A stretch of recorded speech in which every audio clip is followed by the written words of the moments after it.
Hello viewers, welcome back to my channel Bashundhara's recipe. শালগমের সিজনে আমি আরও একটি শালগম এবং ট্যাংরা মাছের রেসিপি নিয়ে আবারও হাজির হলাম। আমার আজকের রেসিপি হচ্ছে শালগম দিয়ে ট্যাংরা মাছের ঝোল রেসিপি। চলুন ভিউয়ার্স, রেসিপিটি শুরু করি।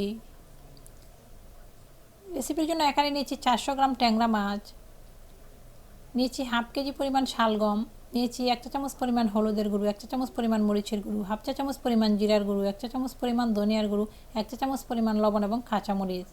এখানে নিচে 1 টেবিল চামচ পরিমাণ পেঁয়াজ পেস্ট। এখন চুলাতে ফ্রাই প্যান বসিয়ে গরম হওয়ার পর দিয়ে দিচ্ছি 2 টেবিল চামচ পরিমাণ সয়াবিন তেল। চুলাটাকে মিডিয়াম আঁচে রেখেছি। এখন আমি আগে থেকে মাছগুলোকে হলুদ লবণ মেখে রেখেছিলাম, এগুলোকে এখন ভেজে নিচ্ছি। কয়েক মিনিট ভাজার পর উল্টে দিচ্ছি।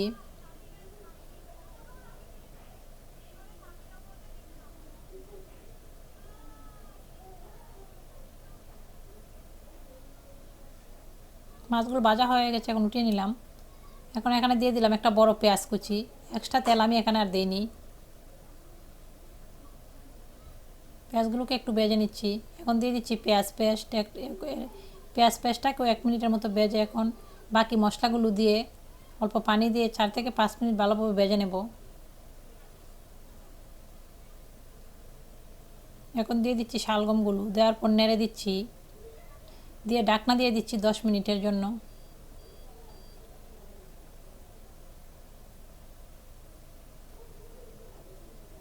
দশ মিনিট পর ঢাকনাটা উঠিয়ে শালগমগুলোকে নেড়ে দেব। নেড়ে আমি 1 কাপ পরিমাণ পানি দিয়ে দিলাম ভালোভাবে সেদ্ধ হওয়ার জন্য। আরও 10 মিনিট ঢাকনা দিয়ে রেখে দিচ্ছি।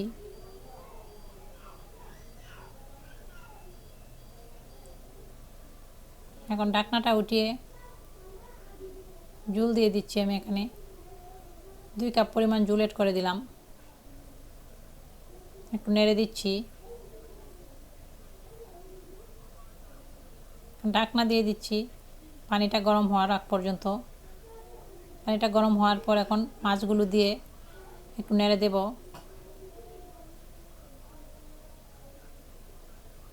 এখন চুলাটাকে আমি হাই আঁচে দিয়ে ঢাকনা দিয়ে দিচ্ছি আরও 10 মিনিটের জন্য।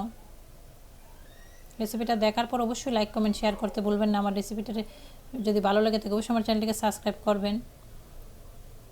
এখন কাঁচামরিচ দিয়ে চুলাটাকে এখন অফ করে দেব। সবাই ভালো থাকবেন। আজকের মতো এখানেই বিদায় নিচ্ছি। Bye bye.